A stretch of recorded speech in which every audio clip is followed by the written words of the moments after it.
My wife declared, "I'm the prize in this marriage. You should be grateful I chose you." I agreed, I am lucky.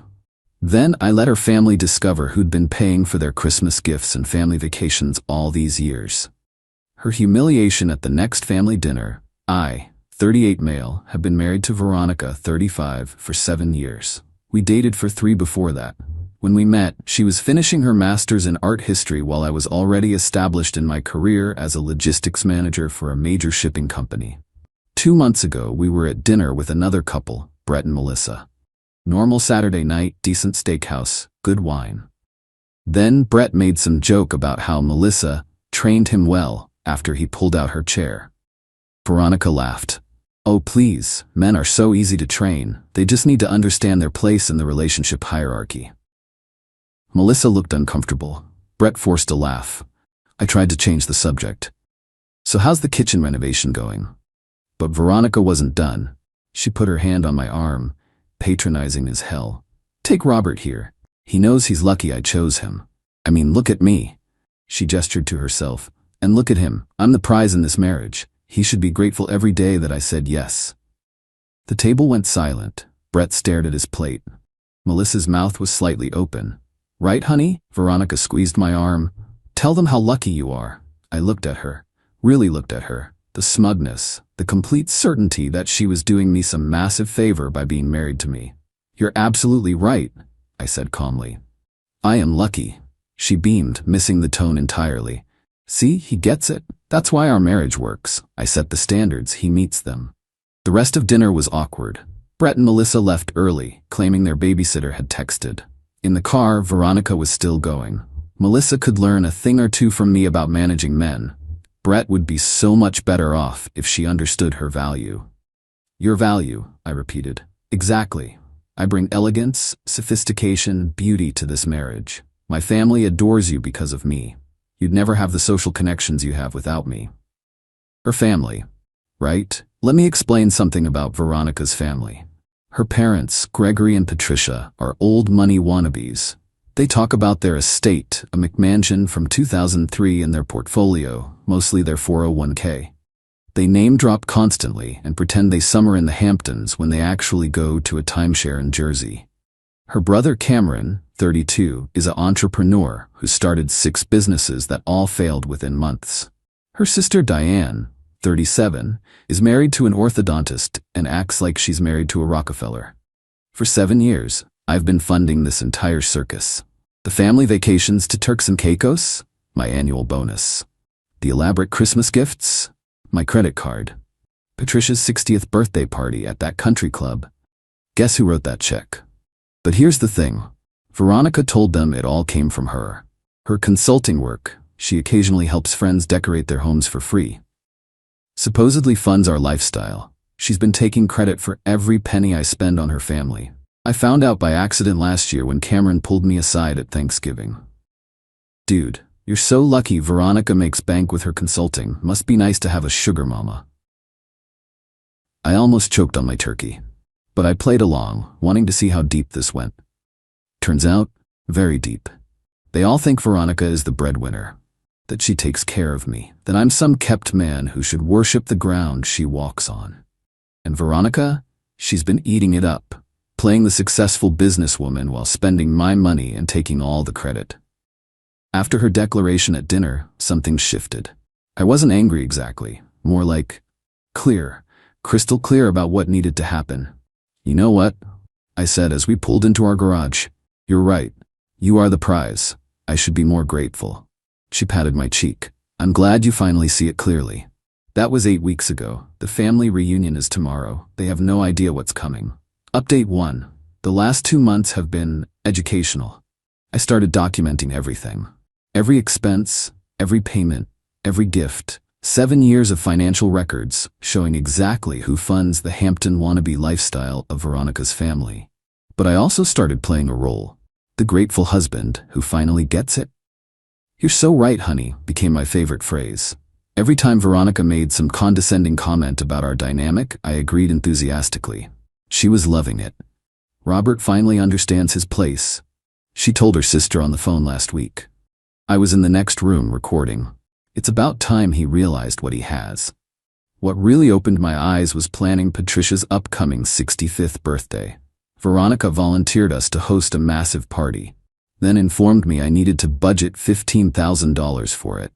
$15,000? I asked. Don't be cheap, Robert. This is my mother. Besides, I'll tell her it's from my business profits. She'll be so proud. Of course, you're right. She kissed my forehead like I was a child who'd finally learned to tie his shoes. But the real kicker came last Tuesday.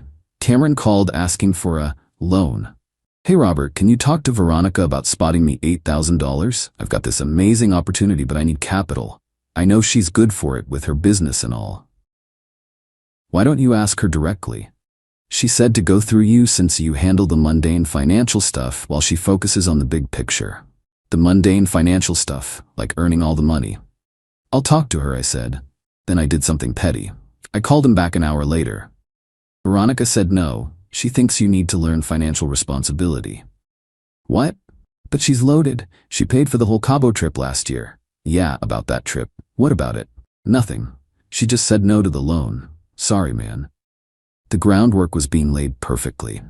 3 days ago, Veronica announced her grand plan for the family dinner. I'm going to announce that we're upgrading to a Tesla, the Model S. It'll show Diane that we're doing better than her and that pedestrian Audi. A Tesla? That's like 90 grand. Don't worry about the price. I'll tell them my consulting business just landed a huge client. I smiled. That's perfect, honey. You should definitely announce that. She preened. I knew you'd support me. See?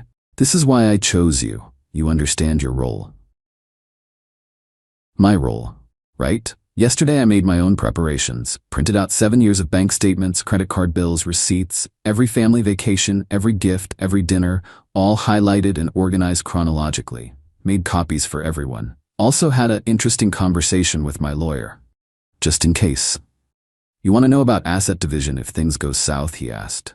Hypothetically. Well, you're the primary earner by... Wait, she has almost no documented income? Her consulting business isn't exactly thriving. I see. And the house? My name only. Bought it before marriage. Bank accounts? Separate, except for one small joint account for household expenses. He laughed. You're either very smart or very lucky. Maybe both. The dinner is in 6 hours. Patricia called this morning. Robert, dear, I do hope you ironed Veronica's dress properly. You know how important it is for her to look perfect. After all, everyone will be looking at the successful businesswoman of the family. Of course, Patricia. Veronica will definitely be the center of attention tonight. Good boy. You really are lucky she chose you. I thank my stars every day. If only she knew. Update 2. Holy hell. I'm writing this at 2 a.m. because I can't sleep. My phone is blowing up. Veronica is locked in the bathroom crying, and I'm sitting here with a beer, trying to process what just went down. The dinner started at 6 p.m. at Patricia and Gregory's house. The whole family was there, about 15 people, including Diane's kids and Cameron's girlfriend of the month, some influencer named Brittany with 3,000 followers who acted like she was Kylie Jenner. I arrived separately from Veronica, told her I had to pick up Patricia's gift. I walked in carrying an elaborate gift bag and a folder. The folder was the important part. Robert, Patricia air-kissed me. Where's our star? Veronica's on her way. She had to take an important client call. Of course she did. That girl never stops working. You must feel so supported. More than you know, Patricia. Veronica arrived 20 minutes later, making an entrance in a new $3,000 dress she'd bought for the occasion. Sorry I'm late, everyone. You know how it is. Clients always need something. Cameron raised his beer. To Veronica, the family success story.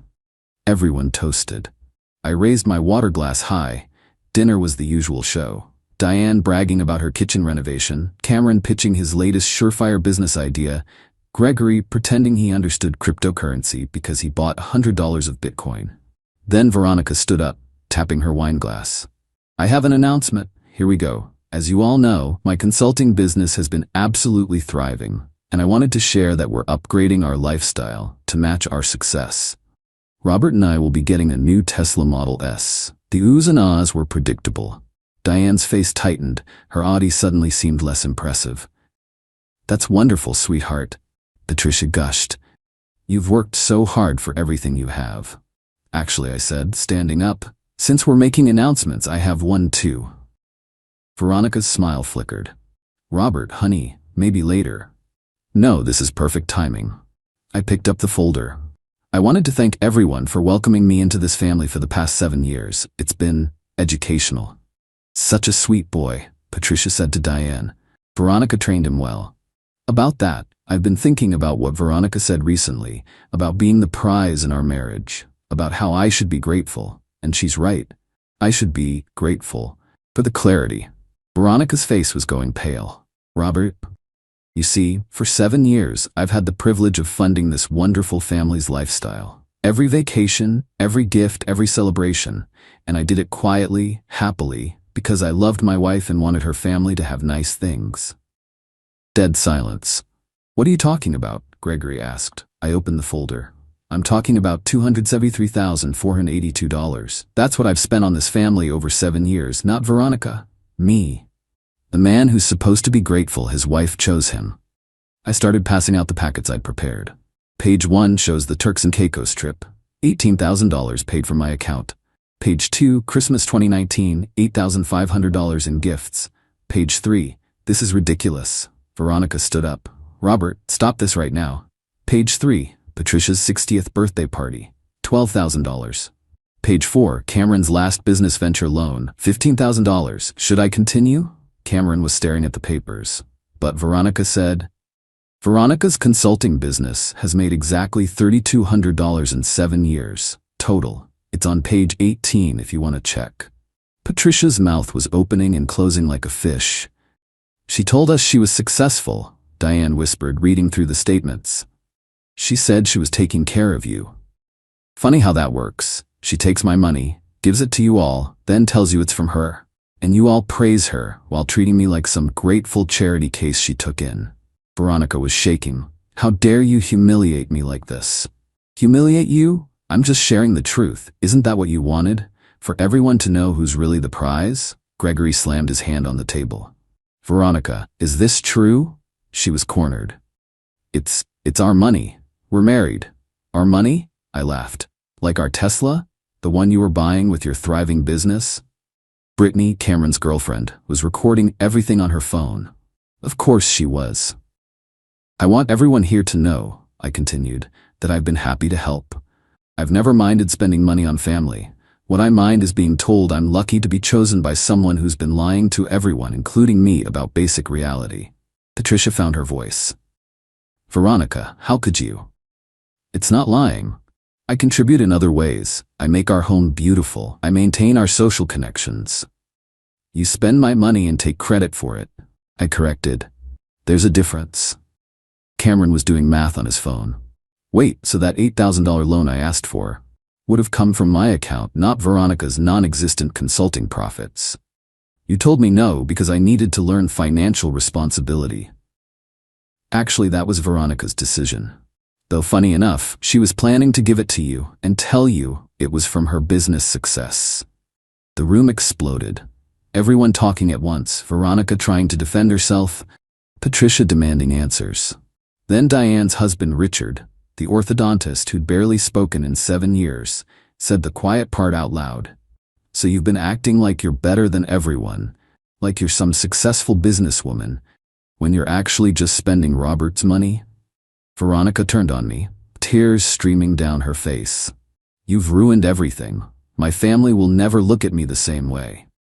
They'll look at you as you are, not as you pretended to be. I'm your wife. You're supposed to support me. I did, for 7 years. But apparently that wasn't enough. I needed to be grateful for the privilege too. She grabbed her purse. We're leaving. Robert, get the car. I sat back down.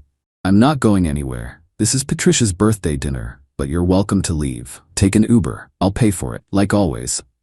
The silence that followed was deafening. Veronica looked around the table. Her mother wouldn't meet her eyes. Her father was staring at his plate. Cameron was showing Brittany something on his phone, probably the bank statements. Diane was whispering furiously with Richard.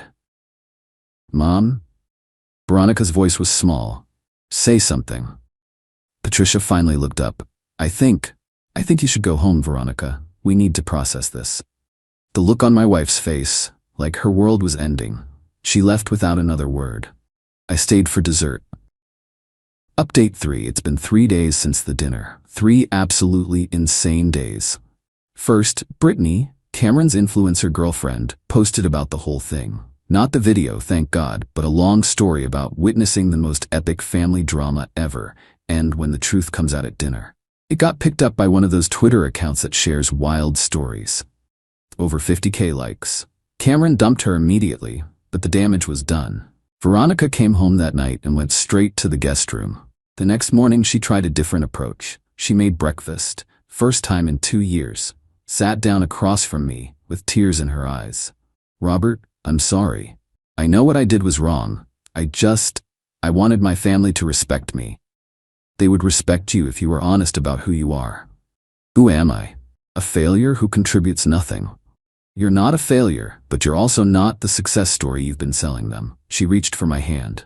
I pulled it back. "Can't we get past this? Couples therapy?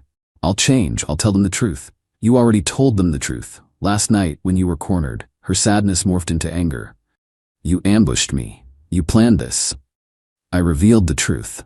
If the truth is an ambush, what does that say about our life? She stood up, knocking her chair over. "You're enjoying this? Watching me squirm?" "No, Veronica. I'm just done being told I should be grateful for being lied about and disrespected." That's when she played her first card. "If you divorce me, I'll take half of everything." I laughed. Actually laughed. "What's funny?" "Veronica, we have separate finances. The house is mine from before marriage. Your name isn't on anything except the small joint account with about $2,000 in it. I'll get alimony." "Based on what?" "Your thriving consulting business? The one you've been bragging about? Hard to claim you need support when you've told everyone you're successful." Her face went white as the implications hit her. "You planned this. You've been planning this. I've been protecting myself. There's a difference." She stormed out. 20 minutes later, I heard her on the phone with her mother, sobbing. But Patricia wasn't giving her the sympathy she expected. I could only hear Veronica's side. "Mom, please. It's not like that, I know, but he humiliated me." "What do you mean I humiliated myself?" "Mom." Then the real fun started. Cameron called me that afternoon. "Dude, I'm sorry. I had no idea. Veronica always made it seem like I was some loser she was carrying." "Yeah, exactly. Look, about all those loans over the years. Don't worry about it." "No, man, I want to pay you back. Not all at once, but I got a job, a real one. Starts Monday." Plot twist I didn't see coming. "And Robert, thanks for the wake-up call. Seeing those numbers, realizing I'd been taking advantage, I needed that." Diane was next. She actually came by the house. "Is Veronica home?" "Guest room. Probably not in the mood for visitors." "I'm not here for her." She handed me a check. "This is for the vacation you paid for 2 years ago, the one where we all thought Veronica was treating us." "Diane, you don't have to." "Yes, I do. I've been horrible to you. We all have. Treating you like you were beneath us when you were literally funding our good times." She paused at the door. "Richard and I talked. We're cutting Veronica off until she gets help. Real help, not just manipulation tactics." But the biggest surprise was Gregory. He showed up yesterday with a bottle of expensive scotch. "Mind if we talk?" We sat on the back porch, drinking in silence for a while. "I failed her," he finally said. "Veronica, I taught her that image matters more than substance, that seeming successful is more important than being successful." "Gregory?" "No, let me finish. Patricia and I, we've been living beyond our means for decades. Pretending we're something we're not. Veronica learned that from us." He took another sip.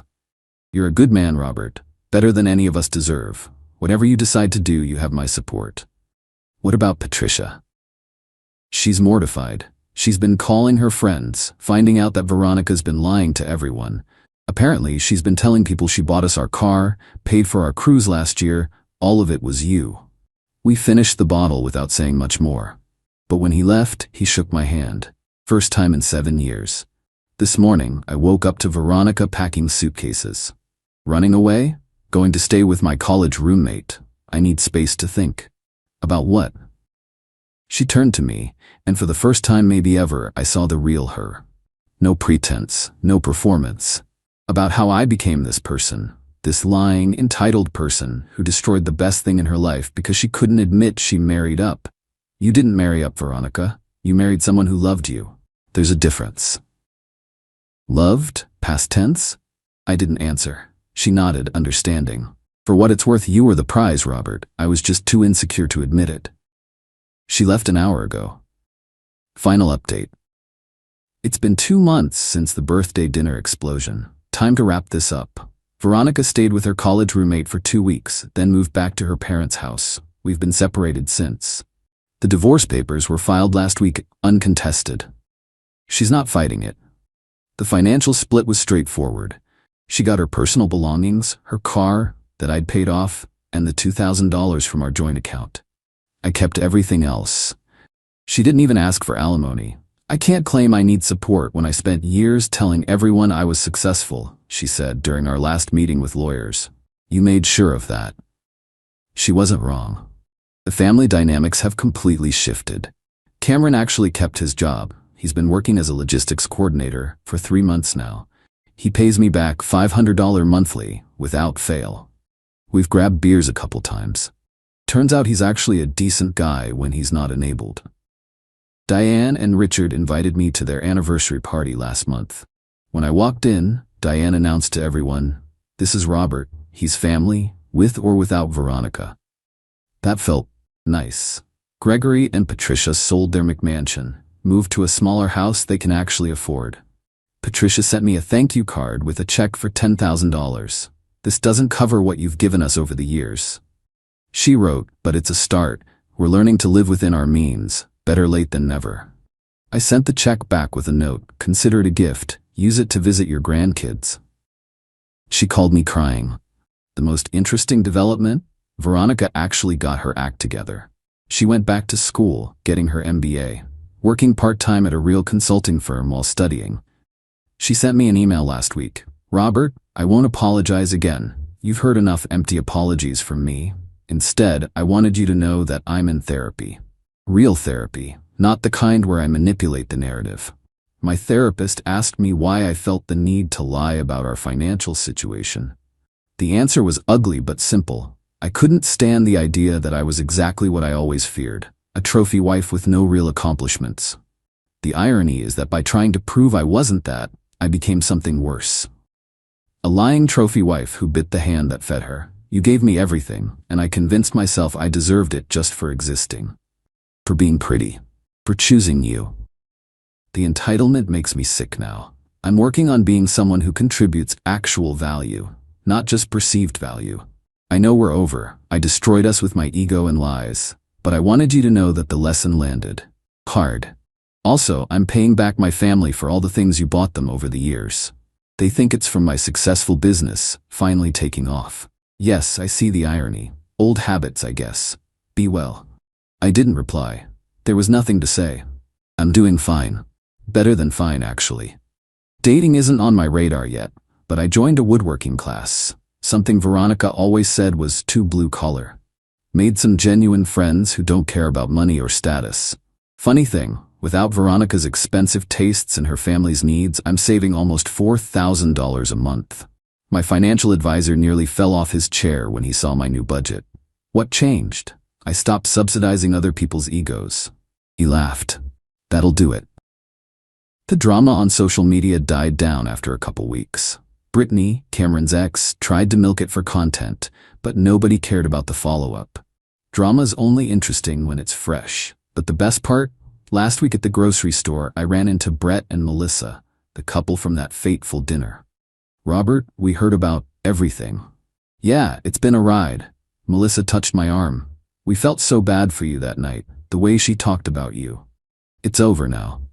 Brett shook his head. "Man, when she said you should be grateful, I wanted to punch something. You're successful, kind, generous, and she acted like she was doing you a favor."